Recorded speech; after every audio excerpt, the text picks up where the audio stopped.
আরে তুমি লাফাওনি যে কোনো একদিকে। জননেতা শুভেন্দু দাস জিন্দাবাদ। সমবায় সমিতি নির্বাচনে জয়নায়ক মেঘনাথ দাস জিন্দাবাদ।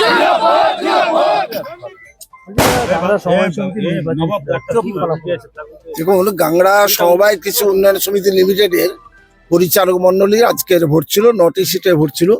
আমরা ভারতীয় জনতা পার্টি থেকে 9টি সিটেই ক্যান্ডিডেট দিয়েছিলাম এবং অপরদিকে তৃণমূল কংগ্রেস 9টি সিটও দিয়েছিল, সে বামপন্থীরা 2টি সিট দিয়েছিল। আমরা ভারতীয় জনতা পার্টি আজকে পরিচালনা সমিতি নির্বাচনে আমরা বিপুল ভোটে আমরা 9টি সিটেই জয়লাভ করেছি। এই জয় আমাদের ভারতীয় জনতা পার্টি জয়, এই জয় আমাদের শুভেন্দু অধিকারী জয়, নন্দীগ্রাম মানুষের জয়। ভারত মাতা কি জয়, শুভেন্দু অধিকারী কি জয়। 2026-এর বিধানসভা নির্বাচনের পূর্বে এই সমবায়ের জয় আগামী নির্বাচনে কতটা সাফল্য আশা করছেন? বাড়তি নিশ্চিতভাবে আমরা অনেকটা আমাদের উৎসাহ বাড়বে, আমাদের কর্মীদের উৎসাহ বাড়বে।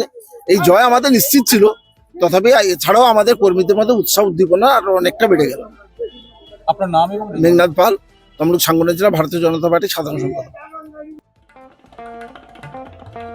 দেশ থেকে বিদেশ, জেলা থেকে ব্লক, রাজনীতি, খেলা, বিনোদন সমস্ত খবরে টাটকা আপডেট পেতে সাবস্ক্রাইব করুন আমাদের চ্যানেল হলদিয়া লাইভ।